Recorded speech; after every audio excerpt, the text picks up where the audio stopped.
Welcome to the Hundredfold Business Podcast, where Christian men learn how to grow their businesses' top line, their bottom line, and their finish line. And I'm your host, Josh Fonger, founder of Force Ventures. And today we have a special guest. We have Isaac Tolpin. Isaac is a Christian speaker, entrepreneur, church planter, and founder of Resolute Man, a movement aimed at helping men embrace biblical masculinity and lead with conviction. He's also the co-founder of Courageous Parenting with his wife, Angie, a ministry focused on equipping Christian parents to raise children with intention and faith. All right, welcome to the show, Isaac. Hey, so good to be here, Josh. It's been a long time coming, but what a fun time. This is gonna be great. Yeah, I think there's been some spiritual attacks or something, but finally our schedules lined up, and Yeah. so excited to be bringing you Isaac to the show today. Today, everybody, we're going to be discussing, of course, um, integrating your faith into your business. We're talking about Resolute Man, courageous parenting, but also focusing on how to become better leaders as men, how to develop your company culture, and also the culture at home. Isaac speaks a lot about this. He's an expert in it. So hopefully I'll be able to ask the right questions so we can learn again how to grow a high performing culture at work and at home. All right, Isaac. So to start off the podcast, I always try to give people an open-ended question for them to share with us how God has directed their path to get where they are right now. Oh, such a good question. And I feel like the older I get, the more opinionated God is about what I'm specifically doing with my life. That's for sure. But there was a time when I shifted from, the business world to ministry full time, and that was just a huge shift, leap of faith, leaving comfort and ease, as you could say, to go in and risk and do something for the Lord. That's when we launched the Courageous Parenting podcast. That's when we launched courses and all those things. And it's been one of the best decisions ever. I recently had just another one too. I'm about to turn 50. I've got 9 children. I've got grandchildren coming. I'm a busy guy. I love the work I do with Courageous Parenting and Be Courageous Ministry. But then God's like, you need to plant a church. This town needs a church. And so I'm back. I'm back, leaving comfort and ease and adding something else to the thing. But God has showed up. 160 people showed up the first day. And we really didn't have a core team build up or anything like that. It's just the movement of God. God's just really been doing it as I'm obedient. So that's been pretty exciting.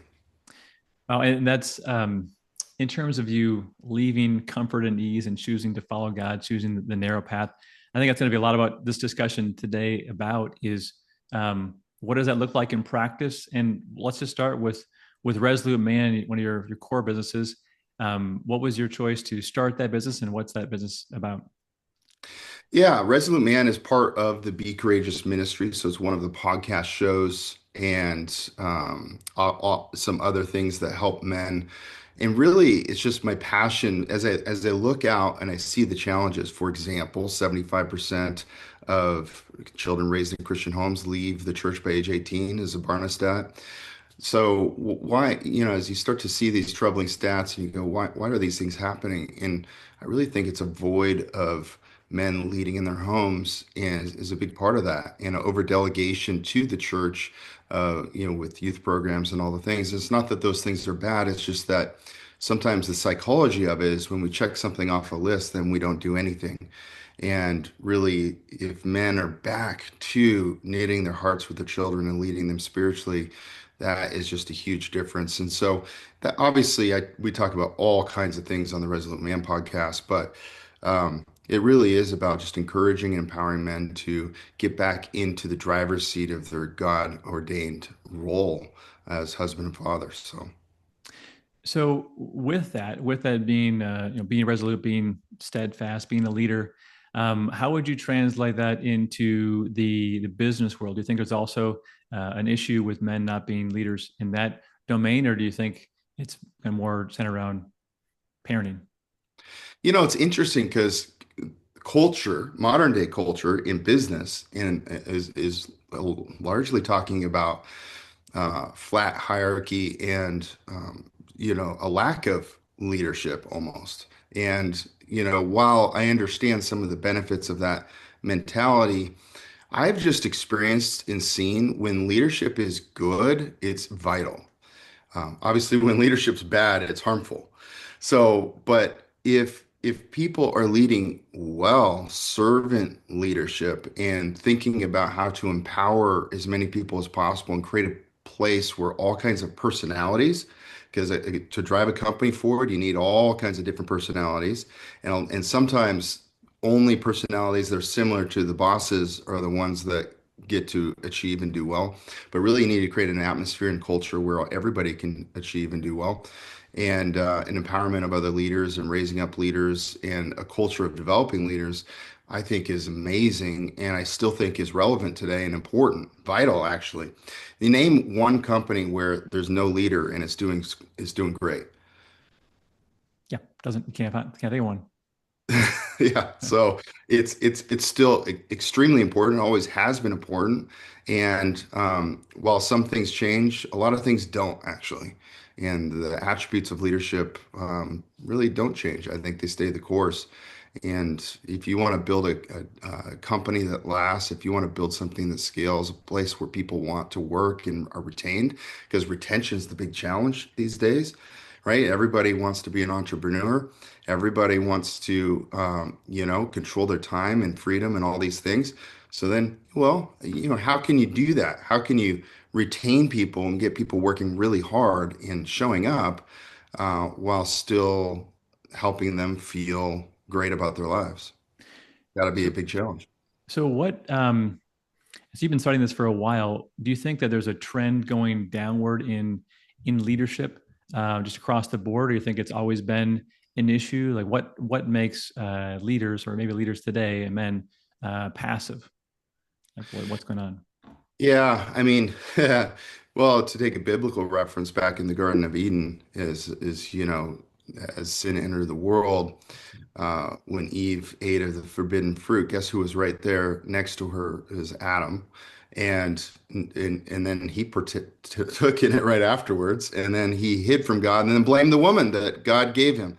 And so, what you see in the very beginning is Adam being passive, and instead of leading, instead of going, no, let's obey God and let's not eat of the fruit and fruit. No, you ate. I'm not going to. I'm going to obey God and lead by example.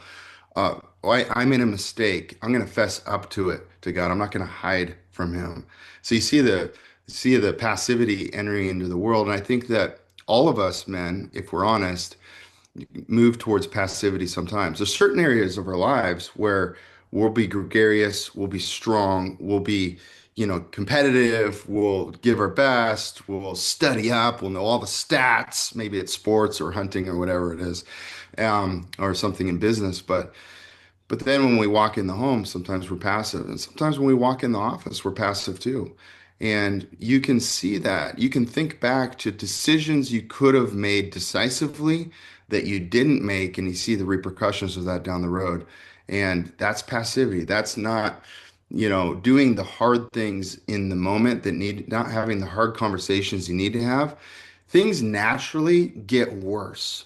If you're not going to have a hard conversation with someone, then that's needed in a loving, encouraging, caring way, then that is you're hurting that person. You're hurting the people around them that they work with. You're hurting your culture. And I think that's why culture is so important, is because when you know the culture you're trying to drive forward and you're doing the things to do that, then anything that's detracting from that culture, you're responsive with, because you're focused, you're visionary, you're building towards something, and you don't want it to unravel. And so then when you see, oh, I need to have this hard conversation with this person, then you're like, you're right on it, because you are focused on exactly what you know is right to build, that helps everybody thrive and helps the bottom line improve and helps everything scale and do well. But when you don't have a sense for what the culture you want, you don't have a vision that's strong, you're not going to know when to respond, or you're not going to be as responsive as you need to be, and you're going to be more passive. So let's dive into that a little bit. So um, for the business owners listening to this, maybe some of them are more passive than they should be in certain areas. What's the first step to being more resolute, being more of a leader? how do they start making those steps? Does it start with a vision? Does it start with defining their culture? Like what are some steps they need to actually take some action steps? Yeah, I think that the first thing I've noticed, especially as a Christian, is when I'm making a step forward and I feel this conviction inside it's the right step, what usually comes is resistance really fast all around me. And I just had this, by the way, with a decision with church. I was thinking about which books, how to drive discipleship forward in the church. And I had this different idea about how to do it than what I've ever seen before.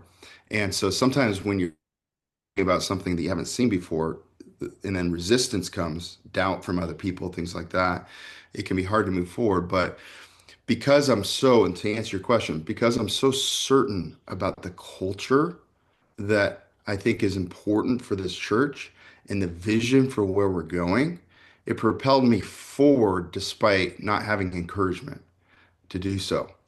And because I really felt like it was right. Obviously, prayer was involved and so forth. So you've got to distill down. The best thing I've ever done is spend alone time with a journal, no technology, no distractions on a consistent basis.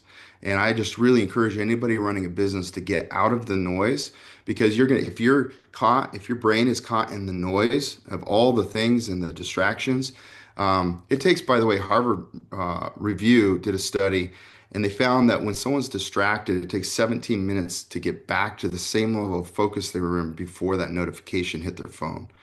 And so most leaders are in constant distraction. They're never getting to their best thinking. And I think it really just starts there because unless you know concretely what your vision is, unless you know concretely what the culture is that the organization needs, that's based on the key result areas of your particular business that drive the right behaviors of the people that align with driving the right key result areas. And in addition, create a place that you want to be at and everybody else wants to be at, and you want to keep leading, and you're not going to get burned out. That is the sweet spot. But how are you going to figure that out if you're always distracted, if you're never alone? Get a journal, open it to a blank page, and actually think without distractions for an hour, 2 hours if you dare. That is like that's starting point. Yeah, totally agree. And I think that's the hard part. I mean, with my clients, especially, is that I'm too busy. I got always running around, always having to answer to something, email, client, you name it, and they haven't taken the time to get alone with God in a journal and start to meditate on actually what is the vision. Difficult to be a visionary. We have no vision, and difficult just to ask AI, what's my vision? It'll tell you something. And I've seen clients do that. My core values, but what? Like, no, no, no. Just because it's fast and easy doesn't mean it's good and right. Oh, I Um, got to share something about that. It's such a good point. Oh, I didn't even think that people were doing that, but of course they're doing that. And if you ever project something forward that the attributes of don't already exist within you, you'll never drive it forward. So if you project with your mouth a vision, culture drivers, um, anything, and you will start, you might say it once or twice, but it will never get traction unless its attributes already exist. The worn patterns already exist in your leadership and in your life. It will never happen. So you could come up with a great idea or a great thing the business needs. You're not going to drive it forward. You might as well come up with a lesser one that you will drive forward than the ideal one that you won't. yeah, I totally agree. I'm actually doing a little training on this right now. It'll eventually get released in the podcast. And, Paul told Timothy to be the example, set the example. You can't just tell the church this, this, and this, and this. It'll work out. No, you have to actually embody that. You have to live out the culture. You have to um, give an example that everyone can actually follow. And so for those who and they're feeling like inadequate in this area, like, gosh, I don't know how to embody this. What advice would you give them so they can lead in this area? They might make their list of things in their journal and say, well, I guess I'm not very good at these things. So how do they go about leading that way? It's such a good question. Well, I read this business book once and it had this interesting statement in it that I thought was great. Don't think about a pink elephant. And then immediately what's in everybody's mind is a pink elephant. And it's because, well, I essentially just brainwashed you. I'm kind of kidding, but so words are very powerful, and that's the point right there. Marketing, and he was in this book talking about marketing. Marketing is very powerful. Repetition of certain words that enter people's minds and actually do change behavior. And I'm saying this because you have to distill down to concrete words that you intimately believe in and that are said in a way that you would naturally communicate, that you believe in with every fiber of your being, that also connect with your key result areas of your business and what you want to drive forward and align with the overall vision of the organization. So vision simply could be, something lofty, something clear, something what you're about. For our church, I have it, when we launched the church, and I've done this in business aspects too. It's just this happens to be what I'm doing right now, is the first thing I spent money on was this wristbands and love, grow, go. And that's the vision. That is what we're doing. We're going to love people well, and so, with the a love that God talks about in the Bible, and service, and to reach out in His name and to help people and help the community, and then people are going to come to the church, and we're going to be a church about growing. You can come as you are, but don't leave as you are. The whole goal is that we're going to grow, and we're going to be about growth and growing spiritually, and growing in our roles in life, and growing in love for people, and growing in sharing the gospel and our ability to do that and all the things. What area do we need to grow? And then we're going to go. We're going to go and we're going to share that. And we're going to be walking a different confidence because we are growing spiritually, and God's going to enable us to walk in His strength versus our own. And we're going to go make a difference. And so you can see that I have this really, I'm excited about it. I can speak to it. I can speak 5 different ways about it or more. And people are wearing these wristbands. I haven't taken it off for 10 months since we launched the church. I'm passionate about it. And then within that, vision, um, I I understand some cultural aspects of what we're doing and culture drivers that align with this. And I think that has been incredible. So you've got to distill down very simply what is the organization about? I think of Apple when Steve Jobs was there, was think different. And I studied back then, I studied that when the first iPhone came out, because I go, wow, this is going to change the world. What just happened? And so I was enamored with kind of the culture they were driving of think different and give people what they don't even know they want, but will end up loving even more. And just that whole mentality, they really had this thing that trickled down. Excellence is not just about something that works, but it's about how it looks is equally important, from the packaging to all the pieces. And so you can see that's such a beautiful example that actually has carried forward even though he died, which is rare. And I think it's really powerful, and we can all speak to, the challenges of his leadership, absolutely. But we can also look to the good parts of what happened there. And that really inspired me. Think different. I think back, I used to have a driver like that, think different, called Choose Growth. Choose Growth was a powerful statement for a company I was running, and it percolated throughout the whole organization. And when people were alone and in the moment of decision, they would be reminded of the driver and really vision of Choose Growth, and they propel them to do when they didn't feel like it, and these kinds of things. So, and to grow personally as well. And so we saw things that had never ever happened before happen with the driving of that. So I think that, by the way, later I sold a domain called Choose Growth for $30,000. Somebody that appreciated the meaning of it. And I just think that if you bring meaning to something, it brings value to others, and they latch on to that. And I think it's super important. Well, let's dovetail on this bring meeting. Let's say are you've got a standard, you're a home builder. Like that's your company, you're a home builder. That's your business. Not a church, but you want, you're a Christian, you're a man, you're trying to grow this, what would be the, the practical steps to actually, making everyone in your company believe in the vision and the values and to embody them, when a lot of them are just like, hey, I just want to build a house and get paid. I'd like to get some more time off. They don't, maybe they don't care. Like, how do you bring them into actually caring about the mission and the vision when you currently have a staff that, they show up because you're paying them, but they're not really engaged at this point? Yeah, so I love answering this. I would get that alone time, what I call clear thinking time, Mhm. with your journal, and I would write down everything you don't like about your culture. But let me define culture first. Culture is the ethos of the organization. It's the real behaviors when no one's looking. It's the kind of the invisible bar that people live up to. And a lot of times, if someone's not driving a culture, that bar is very low.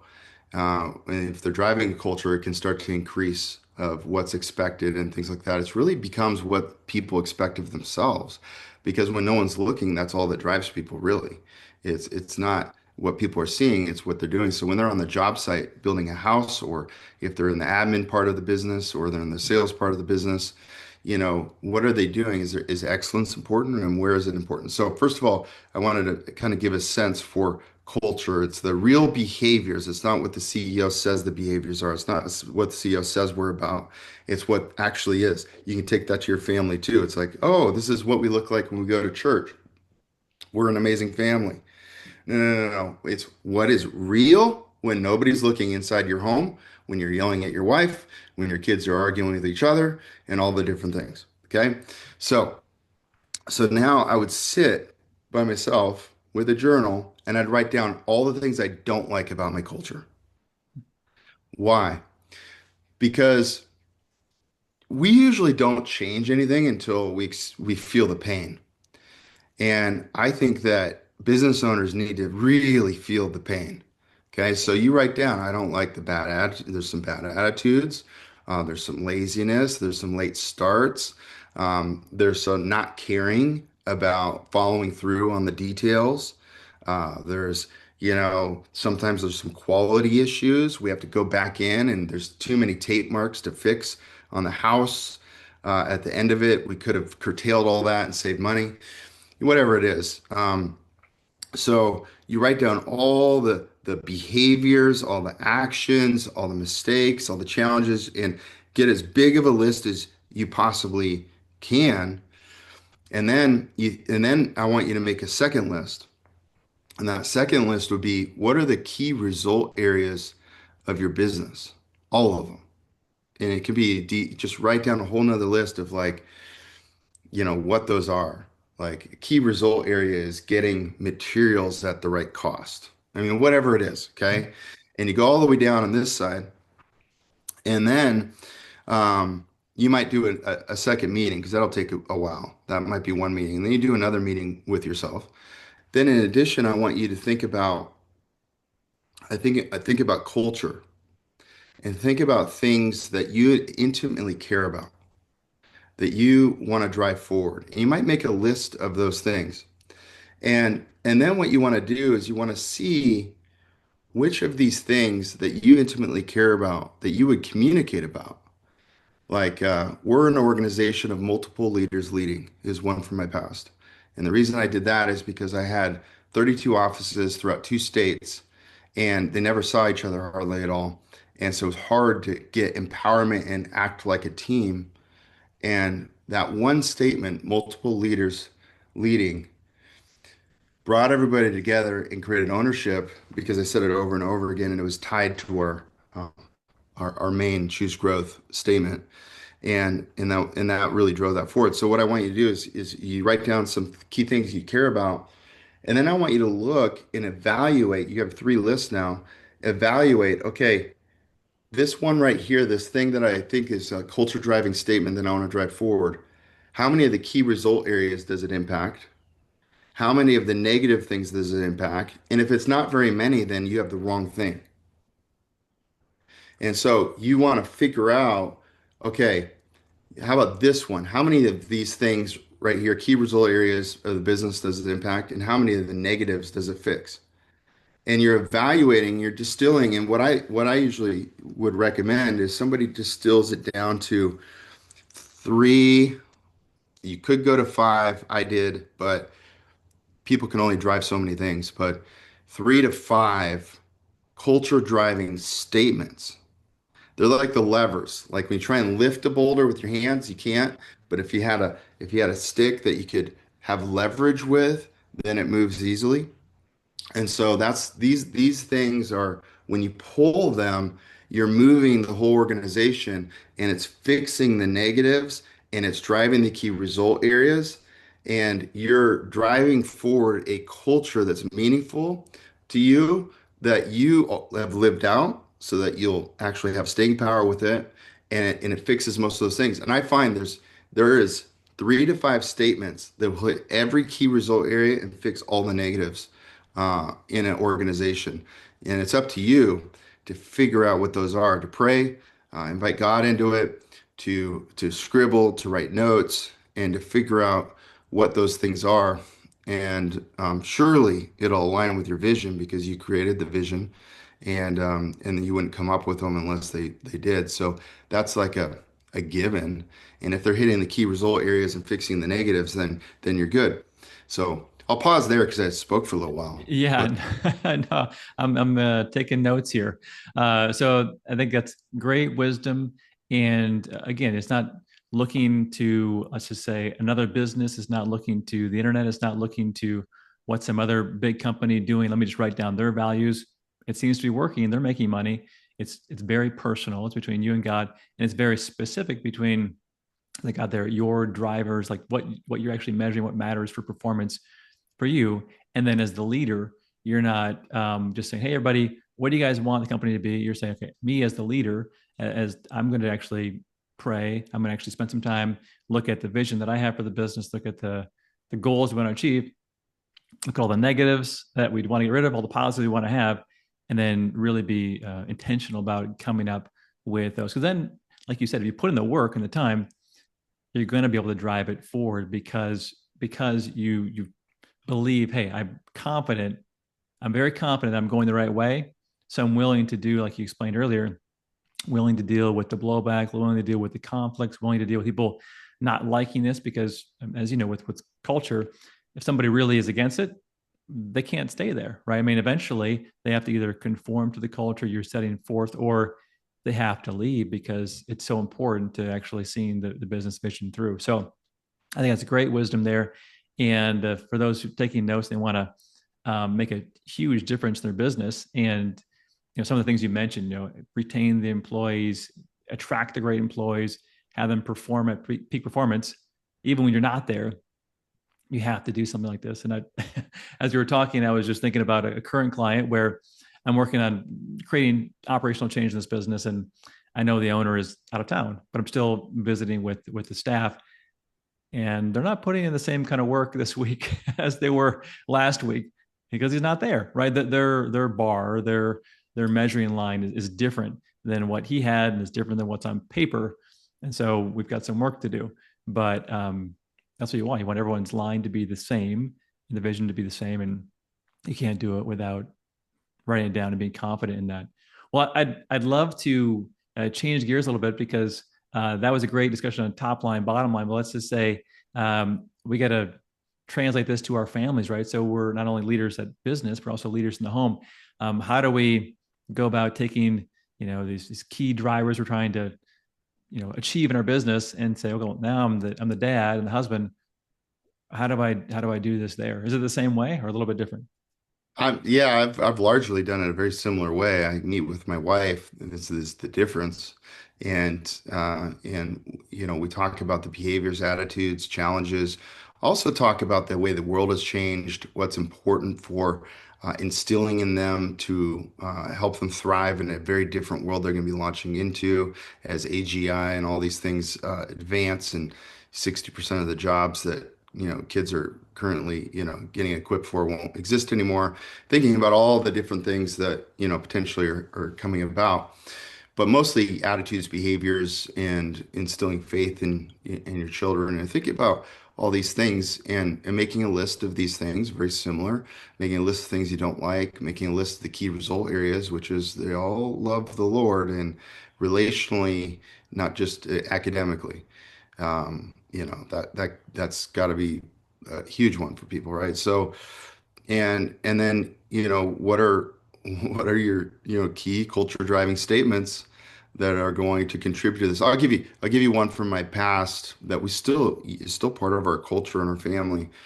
As I saw smartphones becoming and social media growing and escapism growing in people and addiction to, you know, uh, the phones and social media, fear of missing out, all these things, right? All these issues and screen time being so bad for kids and people watching other people live their dreams versus actually creating their own dreams, and then feeling depressed about it through social media, all these things. So one of the ones we launched maybe a dozen years ago, maybe more, about a dozen years ago, producers versus consumers. So in my family, if I say producers versus consumers, if they understand that it's okay to consume, but there has to be a balance of it. And, the question is, am I producing more than I'm consuming? Or am I consuming more than I'm producing? Is that we need to use the God-given creativity He's given us and create things and move towards our dreams that God's called us to versus watching other people's dreams and getting caught up and depressed because we're just and demotivated. Oh, someone already did it, and these kinds of thoughts because we're just watching too much and consuming too much content. So that's been a driver for a long time. Eagles versus seagulls is another one. I could speak to these things. Be generous is another one.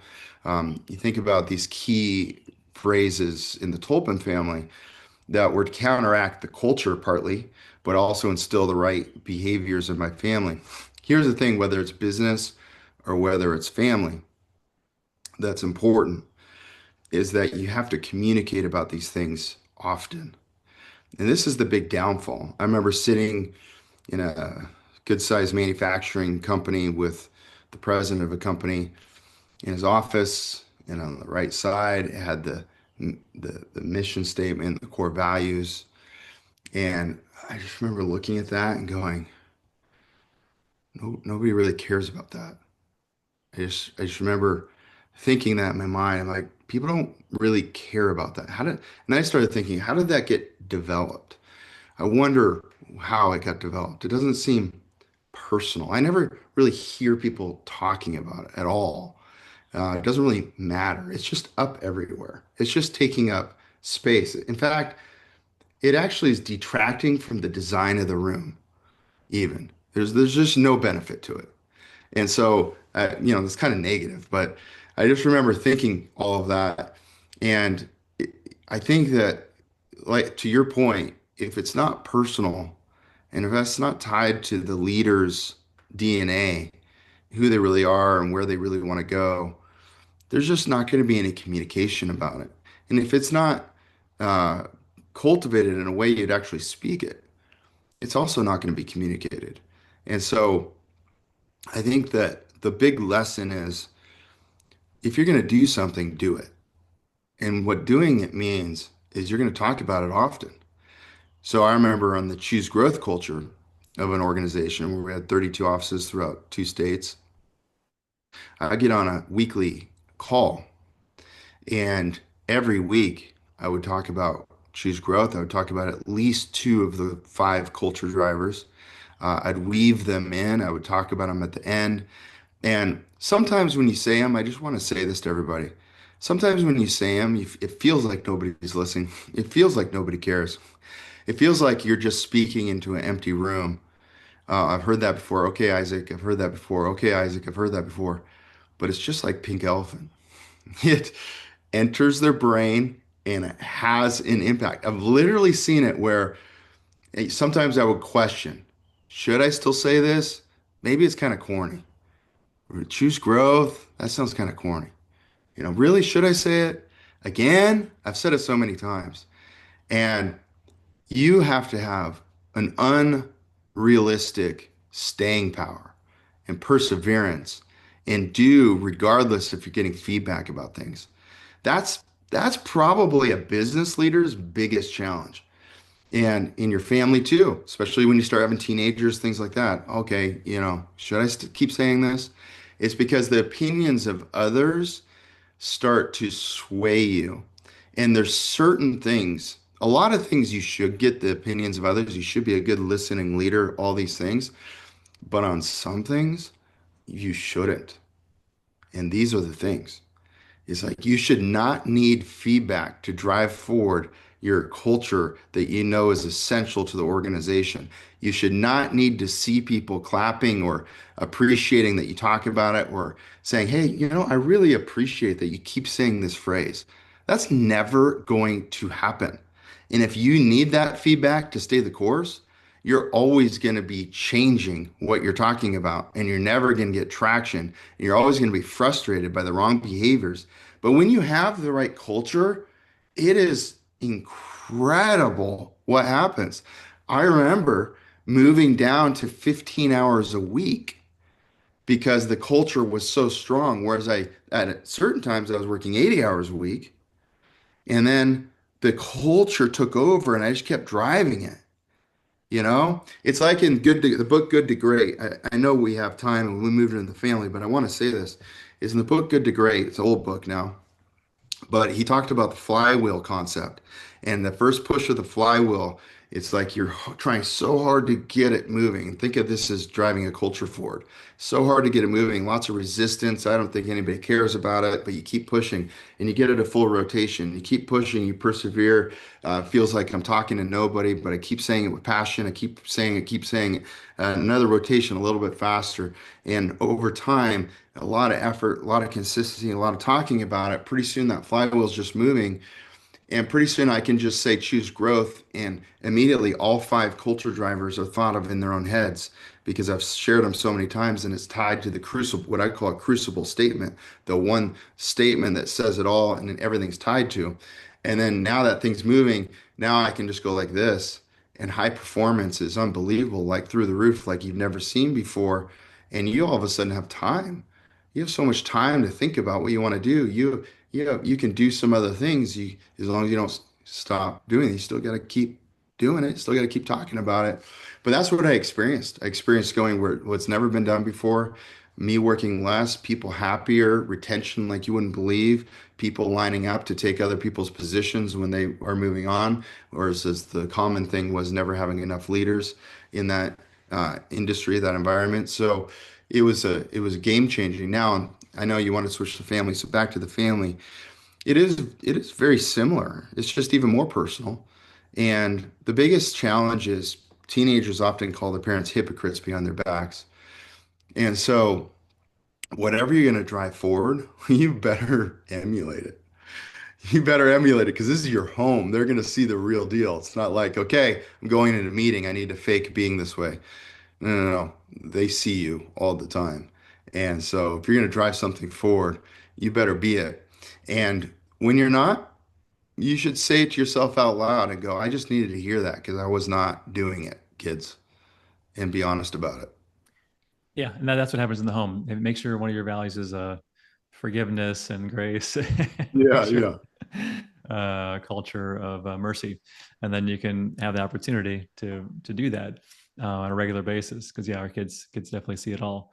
Now, with it's a couple of places I want to go, but I don't know if we have time for it. What I want to do is take everything you said and maybe just wrap it up into a final question to close out this episode, which is for those who they're Christians, they're men, they have their company, and maybe they have not integrated their faith into their culture, their vision, how they've managed. They really have kept it quiet. What would be your encouragement to them for them to actually integrate their faith into business and be more open about it? Yeah, I understand that. And I know that people listening have different situations. So I just want to say that first because there are some environments that are very hostile to Christianity. And you may have bought a company, for example, where the culture would be hostile to that. You may have created something where you're not proclaiming Jesus or really showing that you're a Christian. And you've hired just the best people, which I agree with that, by the way. Hire the best people, whether they're Christians or not. Let it be a ministry. That's wonderful. But you might have a culture where that's difficult today. So you do have to be honest about what do I have? And depending on what you have and what you believe the receptiveness and harm that could happen or not, you would determine the pace at which you start to proclaim Jesus or to talk about your faith and these kinds of things. Um, if you feel like it's not a hostile environment, then beautiful, because you're like a V8 engine operating on seven cylinders, meaning that if you don't bring your faith in, if you're not being 100% who you are, in fact, what's the most important thing to you? Your faith in Jesus Christ. And if you're not able to talk about that, bring that in, you're kind of leaving your supernatural strength at the door. And you're also not honoring God as much as probably you could. And your company could really use the backing of the Lord in a way. And He shows up in places He's glorified. And so the question is, how can I glorify the Father more in my business? And you're going to have to pray about that, and you're going to have to navigate that, because some of your environments are tricky. I understand that. But we also don't want to live in fear. The Bible says not to fear anything in this world eh, except Him. But that's a different kind of fear. That's a respect for His authority, His power, His glorious might, His amazing influence in our life, and that He can do anything He wants. That's the kind of fear. It's an awestruck fear, not a dread fear. The word's different, actually, in meaning, and depending where you look in Scripture. And so let's not be fearful, and let's trust God, but let's pray and ask, and let's have some strategy to it. Let's think about, like, okay, at what level should I start doing this? And maybe it's a ramp up over time, gradually. So you're getting people used to it and you're navigating the people as you go. But yeah, let's honor God in all we do. Let's be generous. Let's give Him the credit. I just want to tell one story. It's back in the same choose growth culture I was creating. I was going to leave. I was independently contracted, so it was like a sales organization, but I wasn't an employee, and I was near the top of performance, and I was feeling really. It was New Year's. My wife was on bed rest with one of our many children, and I was feeling depressed. Actually, I was feeling like I don't think I'm supposed to keep where I'm at. I think maybe God has something else for me to do. And I prayed to the Lord one of those prayers that was so raw and real. You know what I mean? And like tears in my eyes and just like, what am I, what do you want me to do? I feel like I should do something else. And it's one of those times where I felt a clear message back, like really quickly and really clearly. And it was, Isaac, don't fear anything in this world. And, don't worry about anything, and fear me only. And, and then, oh, I can't remember. There was like three things. Um, But what it led to, I wish I could remember those, but it was three things very clearly. What it led to was defying the overall culture of the organization in some ways and building something different to the point where it caused conflict. And, but we excelled extremely rapidly and went to what's never been done before. And to the point where the president called me, flew me out to meet with me to kind of talk about some of these things that maybe they felt were the wrong direction. You know what's interesting though is just a few years later, I was gone. It did end in my um, departure after we did some incredible things, but I don't regret it at all. And those things, just shortly, a couple years after, the whole company was adopting and doing. And sometimes it's the innovator's dilemma. You start doing things early before people are ready for it, but it doesn't mean you shouldn't do it. I felt like the Lord was telling me to do it. And it was the right thing to do. And it impacted a lot of people. And it also gave me a launching pad to move on, which was great. Um, but I think that that's a long answer for your short question. But there you go. Yeah. Well, as you were talking and as I was thinking about it, I was just thinking of Daniel, right? So, he chose to follow God, to, adopt his own culture within a place that was hostile to it, and usually worked out okay. Obviously, it was a lion's den incident, but he rose to the top, and I think doing things God's way for His glory. In his case, not being afraid to make that obvious. That's why I'm going to be doing excellent work. That's why. And and people appreciate it, as you've even seen in your case, excellent work, excellent innovation. And they might not be doing it because they love Jesus, but you can say that's why I'm doing it. That's who I fear. That's who I revere. And that's a great encouragement for everybody. Is to, I think a lot of it throughout all of your answers is that if you're spending that alone time with God in prayer, discerning His will, you're going to have the mind of Christ and know how to engage in these situations. And I just was going to say it earlier on, but I love how you shared throughout, talking to your team, talking to your family, is that you have to actually take these cultural values, make them real through stories, which is like the Bible. Teach it through stories. Like this is what, um, your growth concept or your concept of integrity, whatever it is, you actually teach it through stories, and that's how it sticks again and again and again, not a one-time thing. Yeah. So that's key. And again, you can go back to the Bible. How are we supposed to teach our kids? One time? No, when they wake up, when they leave the house, every Mhm. day, your children, your grandchildren. It's not a one-time thing. And it's the same with family, same with business. And there's no shortcuts. That's the work, but it's good work. It sounds like Yeah. you enjoy it, right? Yeah, absolutely. Yeah. And I was going to also say with the work, you can actually let go of people if they really are against it, but at home you can't fire anybody, so you really gotta you gotta bring them all with you and lead well to make that happen. Yeah. um, Here's a well, scripture I want to share with everybody. 1 Corinthians 16, 13 and 14. Be watchful, stand firm in the faith, act like men, be strong.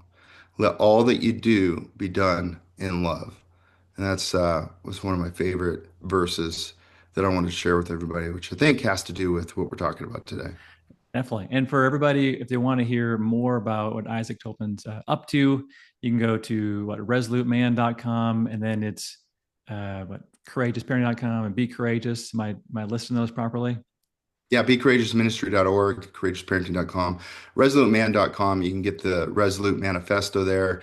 And then on the podcast, it has to do with this. I would listen to The Art of Clear Thinking, which is an episode just on doing that journal exercise and including God in the process.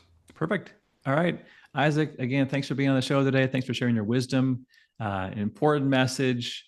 And it's essential to growing your hundredfold business, which is what we're about here, is integrating our faith into our work so that we can grow our top line, our bottom line, and our finish line. If you ever need help with your business, you can reach out directly to me at fourthsoilventures.com. Again, Isaac, thanks for being on the show. And until next time, grace be with you.